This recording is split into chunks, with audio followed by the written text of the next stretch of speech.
अस्सलाम वालेकुम dear students, how are you बेटा। बेटा जी, आज हम एक नया चैप्टर शुरू करने जा रहे हैं केमिस्ट्री के अंदर। इस चैप्टर का नाम है इक्विलिब्रिया। इक्विलिब्रिया क्या होता है? प्लूरल ऑफ इक्विलिब्रियम, यानी जब ज़्यादा सारे इक्विलिब्रियम इकट्ठे हो जाएं तो उसको हम बोलते हैं इक्विलिब्रिया। अच्छा, इस चैप्टर के अंदर हम ये समझेंगे कि कुछ रिएक्शन कभी भी ख़त्म नहीं होते हैं, मतलब ऐसे रिएक्शन जो हमेशा चलते रहते हैं क़यामत तक, कभी भी ख़त्म नहीं होते, मतलब रिवर्सिबल रिएक्शन। कुछ रिएक्शन ऐसे होते हैं जो ख़त्म हो जाते हैं, यानी इरिवर्सिबल रिएक्शन। इस चैप्टर में हम ये भी बात करेंगे कि डायनामिक इक्विलिब्रियम यानी चलता फिरता इक्विलिब्रियम क्या होता है, और इस चैप्टर के अंदर हम ली शैटलियर्स प्रिंसिपल भी समझेंगे। तो आइए जरा बात करते हैं। टॉपिक है बेटा हमारे पास सबसे पहले रिवर्सिबल एंड इरिवर्सिबल चेंजेस या रिएक्शन। तो आइए जरा इसके एक बढ़िया एग्जांपल देते हैं, फिर उसके बाद इसकी डेफिनेशन की तरफ भी आएंगे। सबसे पहले बेटा हमारे पास है NaOH, सोडियम हाइड्रो ऑक्साइड। अच्छा, ये सोडियम हाइड्रोक्साइड क्या है? ये कास्टिक सोडा है और ये साबुन बनाने के लिए इस्तेमाल होता है। जब आप साबुन लगाते हो मुंह पे तो आंखों में वो जो चुभड़ा होता है ना मिर्चें से, वो यही है सोडियम हाइड्रोक्साइड। तो ये साबुन बनाने के लिए इस्तेमाल होता है। अच्छा, HCl बेटा क्या है? हाइड्रोक्लोरिक एसिड, और ये बेटा एक तेजाब है जो आपके स्टमक में, तुम्हारे मैदे में पाया भी जाता है। तो एक तरफ है प्यारे बेटा हमारे पास साबुन और दूसरी तरफ है प्यारे बेटा तेजाब। अब साबुन और तेजाब दोनों को मिक्स कर दो। हम ना 10th क्लास में जाकर ये प्रॉपर प्रैक्टिकल भी करेंगे। अगर साबुन और तेजाब को मिक्स कर दिया जाए तो साबुन से बेटा निकलेगा Na और यहां से बेटा निकलेगा Cl, तो NaCl बन जाएगा और ये बेटा होता है नमक। और इसी तरह यहां से हाइड्रोजन और यहां से OH आपस में चिपक जाएंगे। इसको बेटा हम बोलते हैं H2O यानी कि पानी। मैंने रिएक्शन लिखने का तरीका आपको बता दिया हुआ है कि पहली चीज का पहला पकड़ो और दूसरी चीज का दूसरा, उनको आपस में चिपकाओ और दरमियान वालों को आपस में चिपकाओ। अच्छा, जब साबुन और तेजाब आपस में लड़ते हैं, आपस में रिएक्शन करते हैं, तो इससे बनता है नमक और पानी। अच्छा, तुम एक काम करो, तुम नमक और पानी को मिक्स कर दो, मिक्स करने के बाद गर्म कर दो, ठंडा कर दो, जो करना है कर दो, मगर नमक और पानी दोबारा वापस आपस में मिलकर कभी भी तेजाब और साबुन नहीं बनाएंगे। यानी कि नमकीन पानी कभी भी साबुन और तेजाब नहीं बना पाएगा। तो ऐसा रिएक्शन जो सिर्फ और सिर्फ आगे भागता है और पीछे कभी वापस नहीं आता है, ऐसा रिएक्शन कहलाता है इरिवर्सिबल रिएक्शन। तो फिर से सुन लीजिए, इरिवर्सिबल रिएक्शन क्या है? ऐसा रिएक्शन जो सिर्फ और सिर्फ आगे की तरफ भागता हो और पीछे कभी ना आता हो, रिवर्स बैकवर्ड कभी ना आता हो, ऐसा रिएक्शन कहलाता है इरिवर्सिबल रिएक्शन। इसको हम सिंगल एरो से रिप्रेजेंट करते हैं। इसके दरमियान में एक एरो लगाते हैं बड़ा सा। तो अभी हमें बात समझ आ गई कि इरिवर्सिबल रिएक्शन क्या है। अच्छा, इसकी एक और एग्जांपल है जो हमारी टेक्स्ट बुक में दी है, हम जरा उसके बारे में। बेटा हमारे पास है NaCl नमक, हमारे पास है AgNO3, ये भी एक नमक है, खाने वाला नहीं मगर नमक। बेटा होता क्या है कि यहाँ से NaNO3 के साथ जाकर चिपक जाता है तो बनता है NaNO3 सोडियम नाइट्रेट, और फिर AgCl दरमियान में बनता है सिल्वर क्लोराइड। अब ये भी दोनों सॉल्ट्स ही हैं मगर खाने वाले नहीं हैं। तो दो नमक आपस में चिपके और दो नए नमक बन गए। मगर जिस पानी के अंदर या जिस डब्बे के अंदर ये रिएक्शन हो रहा है, तुम उसको जो मर्जी कर लो, ठंडा कर लो, गर्म कर लो, जो करना भाई कर लो, मगर ये दोबारा आपस में चिपक कर पीछे नहीं आएंगे। तो ऐसा रिएक्शन जो सिर्फ और सिर्फ आगे जाता है और पीछे कभी वापस नहीं आता है, ऐसा रिएक्शन प्यारे बेटा कहलाता है इरिवर्सिबल रिएक्शन। क्लियर है? बढ़िया समझ रहे हैं? डेफिनेशन देखें जरा। The reaction goes to completion, ऐसा रिएक्शन मुकम्मल हो जाता है। याद रखेगा, इरिवर्सिबल रिएक्शन हमारे पास होते हैं कंप्लीट रिएक्शन, मतलब रिएक्टेंट्स जो हैं वो प्रोडक्ट्स में कन्वर्ट हो गए, बात खत्म हो गई। अभी सवाल ये रिएक्टेंट्स क्या हैं? ऐसी चीजें जो आपस में रिएक्शन करती हैं वो रिएक्टेंट्स कहलाती हैं, और ऐसी चीजें जो नहीं बनती हैं वो प्रोडक्ट्स कहलाती हैं। तो हम ये भी कह सकते हैं कि वो रिएक्शन जिसमें रिएक्टेंट्स आपस में चिपक कर प्रोडक्ट्स बनाते हैं मगर प्रोडक्ट्स दोबारा कभी रिएक्टेंट्स ना बनाएं, तो ऐसे रिएक्शन को हम बोलते हैं इरिवर्सिबल रिएक्शन। क्लियर है? लिखा हुआ है ऐसा रिएक्शन कंप्लीट रिएक्शन है। स्टोक्योमेट्रिक अमाउंट, स्टोक्योमेट्रिक का बेटा मतलब होता है एग्जैक्ट अमाउंट, जिसके अंदर exact amount of the reactants are used then no reactant species are left. कहता सारे के सारे रिएक्टेंट्स आपस में चिपक चिपक कर प्रोडक्ट्स बना दें और अब यहां पर कुछ भी ना बचे, सारे का सारा रिएक्शन आगे भाग जाए। Such a reaction is called an irreversible reaction. और हमने पढ़ लिया it moves in the forward direction only, ये रिएक्शन सिर्फ और सिर्फ आगे की तरफ भागता है, represented by a single arrow, और इसको सिर्फ और सिर्फ सिंगल एरो से रिप्रेजेंट किया जाता है। क्लियर है? अभी थोड़ा फील हुआ है रिवर्सिबल रिएक्शन? अब बात करते हैं रिवर्सिबल रिएक्शन क्या है। रिवर्सिबल रिएक्शन को समझाने के लिए एक बढ़िया एग्जांपल देखें। हमारे पास है नाइट्रोजन का एक मोल, या अभी तो ऐसे समझ लो नाइट्रोजन का एक मॉलिक्यूल, एक नाइट्रोजन, और हमारे पास है 3 मोल्स ऑफ हाइड्रोजन या 3 हाइड्रोजन, आप ऐसे समझ लो। एक बेटा हमारे पास है नाइट्रोजन और 3 हाइड्रोजन। बेटा नाइट्रोजन हाइड्रोजन को ले लेना है, मतलब आप समझ लो 1 किलो ये लेनी है तो ये 3 किलो लेनी है, ऐसे समझ लो। एक नाइट्रोजन 3 हाइड्रोजन, इनको बेटा 400 डिग्री सेल्सियस पे गर्म करना है, 200 एटीएम प्रेशर लगाना है और साथ में लोहा भी डाल देना है। अब जैसे मेरा बेटा तुम इनको गर्म करोगे इन दोनों गैसेस को, तो ये दोनों गैसेस आपस में चिपक के बनाएंगी अमोनिया। अच्छा, इस तरफ है 2 नाइट्रोजन और यहाँ पर भी N2, यहाँ पर 2 3 6, 6 हाइड्रोजन, यहाँ पर भी 3 2 6, 6 हाइड्रोजन, एकदम बढ़िया बैलेंस है।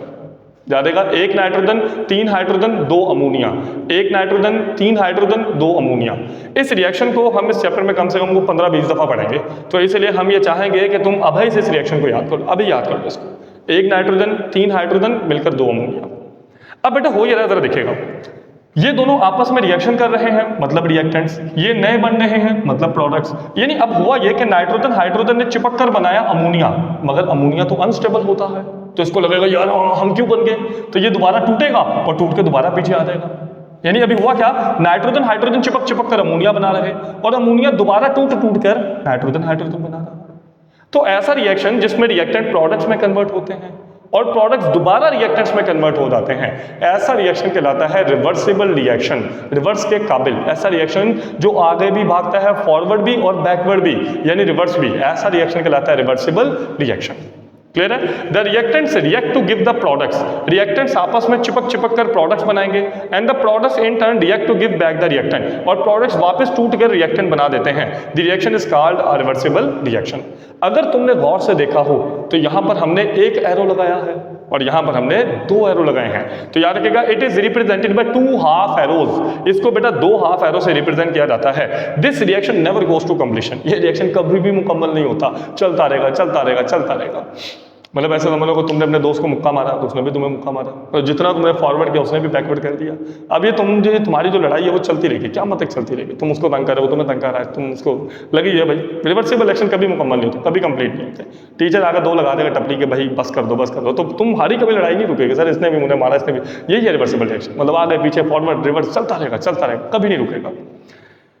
अच्छा चले, ये बात तो हमें समझ आ गई। क्या किसी रिवर्सिबल रिएक्शन को कंप्लीट करवाया जा सकता है?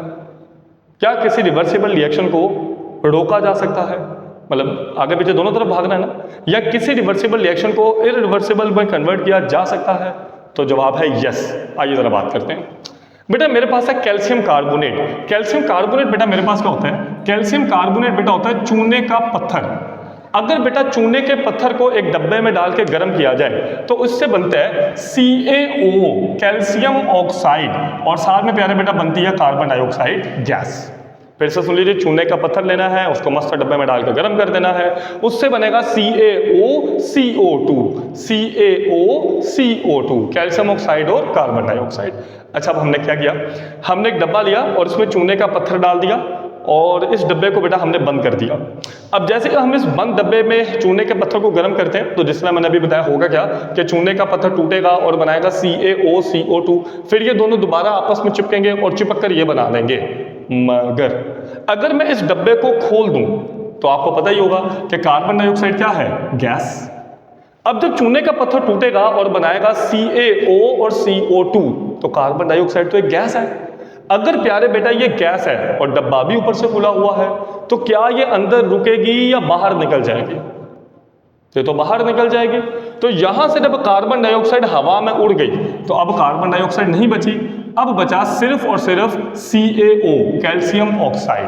अब तुम्हारा क्या ख्याल है, क्या अकेला कैल्शियम ऑक्साइड रिएक्शन को पीछे भगा सकता है? नहीं। अब इसका मतलब ये, चूंकि अब रिएक्शन पीछे की तरफ नहीं आ रहा, मतलब रिवर्सिबल से इरिवर्सिबल में कन्वर्ट हो गया, तो क्या कर सकते हो? By taking an open container, डब्बे को खोल दोगे तो उसमें से कुछ ना कुछ हवा में उड़ जाएगा। अब जब हवा में उड़ जाएगा तो डेफिनेटली अब रिएक्शन बैकवर्ड नहीं जा पाएगा।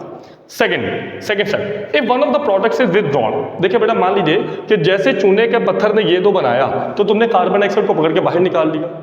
अब जैसे तुमने कार्बन डाइऑक्साइड को बाहर निकाल लिया, या चलो इसको बाहर निकाल लिया, तो फिर अगर तुम कैल्शियम ऑक्साइड को बाहर निकाल लो तो खाली कार्बन डाइऑक्साइड बचेगा। क्या सिर्फ कार्बन डाइऑक्साइड रिएक्शन को पीछे भगा सकता है? नहीं भगा सकता। तो ये दो तरीके हो गए कि किसी भी रिवर्सिबल को इरिवर्सिबल में कन्वर्ट कर दो। क्या करना है, या तो खुला डब्बा ले लेना है, या फिर क्या करना है, किसी ना किसी प्रोडक्ट जो बन रहा है उसको बाहर निकाल दो। तो फिर आपके पास जो प्रोडक्ट एक बच जाएगा वो डेफिनेटली रिएक्शन को पीछे नहीं भगा पाएगा। अच्छा, क्या फिजिकल चेंजेस भी रिवर्सिबल होते हैं? फिजिकल चेंजेस जैसे कलर वगैरह, तो यस ऑफ कोर्स। वो कैसे था वो देखेगा। मान लीजिए कि बेटा मेरे पास एक सॉल्ट है जिसका नाम है CuSO4 कॉपर सल्फेट, और इसमें 5 पानी के मॉलिक्यूल भी हैं। इसको हम बोलते हैं copper sulphate pentahydrate. Copper sulphate penta, penta का मतलब होता है 5 और वाटर मतलब हाइड्रेट। कॉपर सल्फेट पेंटाहाइड्रेट, ये एक नमक है, सॉल्ट है, खाने वाला नहीं पर सॉल्ट है। Copper sulphate pentahydrate. एक काम करो, इसको ना गर्म करो। अब जैसे आप इसको गर्म करोगे ना तो कॉपर सल्फेट पेंटाहाइड्रेट को अगर हम पकड़ के देखें ना तो ये नमक बड़ा गीला गीला सा महसूस होता है। अब जैसे आप इसे गर्म करोगे तो इसमें से पानी हवा में उड़ जाएगा, यानी ये जो 5 पानी के मॉलिक्यूल है ये हवा में उड़ जाएंगे, और नीचे बेटा हमारे पास बचेगा CuSO4, और इसको बेटा हम बोलते हैं एनहाइड्रस कॉपर सल्फेट। अच्छा, एनहाइड्रस का क्या मतलब होता है? एनहाइड्रस का बेटा मतलब होता है पानी निकला हुआ। तो अभी हमने क्या समझा, कॉपर सल्फेट पेंटाहाइड्रेट को गर्म करना है। अब जैसे तुम कॉपर सल्फेट पेंटाहाइड्रेट को गर्म करोगे तो उसमें से पानी के मॉलिक्यूल हवा में उड़ जाएंगे, पानी हवा में उड़ जाएगा, और बाकी तुम्हारे पास बचेगा खाली कॉपर सल्फेट, जिसको हम बोलते हैं एनहाइड्रस कॉपर सल्फेट। एक छोटी सी बात और, आपको पता है कॉपर सल्फेट का रंग क्या है? इसका रंग होता है ब्लू, नीला, ब्लू कलर का, आपको नजर भी आ रहा होगा। तो कॉपर सल्फेट ब्लू कलर का है, लेकिन जब हम इसको गर्म करते हैं तो इसमें से पानी हवा में उड़ जाता है और ये ब्लू से व्हाइट में कन्वर्ट हो जाता है। अच्छा, एक काम करें, इस व्हाइट वाले नमक में दोबारा पानी डालें। अब जैसे तुम इस व्हाइट वाले नमक में दोबारा पानी डालोगे तो ये व्हाइट से दोबारा ब्लू हो जाएगा। अरे वाह, यानी ब्लू को गर्म करो तो ब्लू से व्हाइट बन रहा, व्हाइट में दोबारा पानी डाल लो तो व्हाइट से दोबारा ब्लू बन रहा। क्लियर है? तो ये तो हो गया कॉपर सल्फेट पेंटाहाइड्रेट की कहानी। अगला नमक है हमारे पास COCl2 कोबाल्ट क्लोराइड, मगर इसमें 6 पानी के मॉलिक्यूल हैं। तो 6 के लिए बेटा हम वर्ड यूज करते हैं हेक्सा, कोबाल्ट क्लोराइड हेक्साहाइड्रेट। एक काम करो, कोबाल्ट क्लोराइड हेक्साहाइड्रेट को गर्म करो। अब जैसे बेटा आप इसको गर्म करोगे तो इसमें से 6 पानी के मॉलिक्यूल हवा में उड़ जाएंगे। अब जैसे मॉलिक्यूल हवा में उड़ जाएंगे तो खाली कोबाल्ट क्लोराइड बचेगा, और ऊपर हम तुम्हें बता चुके हैं कि जिसमें से पानी निकल जाता है उसके लिए हम वर्ड यूज करते हैं एनहाइड्रस। तो इसीलिए मैंने लिखा एनहाइड्रस कोबाल्ट क्लोराइड। अच्छा, ये जो कोबाल्ट क्लोराइड हेक्साहाइड्रेट है ये किस कलर का? ये ना पिंक कलर का नमक है, लड़कियों जैसा नमक है, पिंक कलर का। तो पिंक कलर के नमक को गर्म करोगे तो पिंक से बन जाएगा ब्लू, लेकिन अगर ब्लू में दोबारा पानी डालोगे तो क्या पिंक बन जाएगा? ना, ये ऐसा नहीं करता। हम क्या करते हैं, हम जब इस पिंक कलर के नमक को गर्म करते हैं तो ये ब्लू में कन्वर्ट होता है, लेकिन जैसे ब्लू में दोबारा पानी डालते हैं तो ये ब्लू से पिंक नहीं बनेगा बल्कि ब्लू से पर्पल बन जाएगा। अब वो कैसे तरह समझे बेटा, ये मेरे पास है कोबाल्ट क्लोराइड जिसमें से पानी निकल चुका है, यानी यहां देखेगा ये है नीले रंग का, ब्लू कलर का। तो मैं काम करो, जैसे इसमें पानी डालोगे तो बेटा जी याद रखेगा कोबाल्ट क्लोराइड में से निकले थे 6 पानी के मॉलिक्यूल, मगर जब पानी पीने की बात आएगी तो पहले ये थोड़ा पानी पिएगा मगर 2 H2। बात समझ रही? कोबाल्ट क्लोराइड में 6 पानी के मॉलिक्यूल है, गर्म किया तो 6 के 6 हवा में उड़ गए, लेकिन जब हमने उसको पानी पिलाया तो वो इकट्ठे 6 नहीं पी रहा है, पहले वो 2 पानी के मॉलिक्यूल पी रहा है। अब जैसे ही वो 2 पानी के मॉलिक्यूल पिएगा तो वो पर्पल में कन्वर्ट हो जाएगा, फिर थोड़ा और पानी डालोगे 6 पानी के मॉलिक्यूल पूरे हो जाएंगे तो फिर वो पिंक कलर में कन्वर्ट हो जाएगा। बात समझे कि नहीं है? तो पिंक को गर्म करोगे तो पिंक से ब्लू बनेगा, ब्लू में दोबारा पानी डालोगे तो पहले वो थोड़ा पानी पिएगा, इसीलिए बजाय वो ब्लू से पिंक में आने के वो पहले ब्लू से पर्पल में जाएगा और फिर 4 पानी के मॉलिक्यूल और पिएगा तो फिर वो कन्वर्ट हो जाएगा पर्पल से पिंक में। क्लियर है?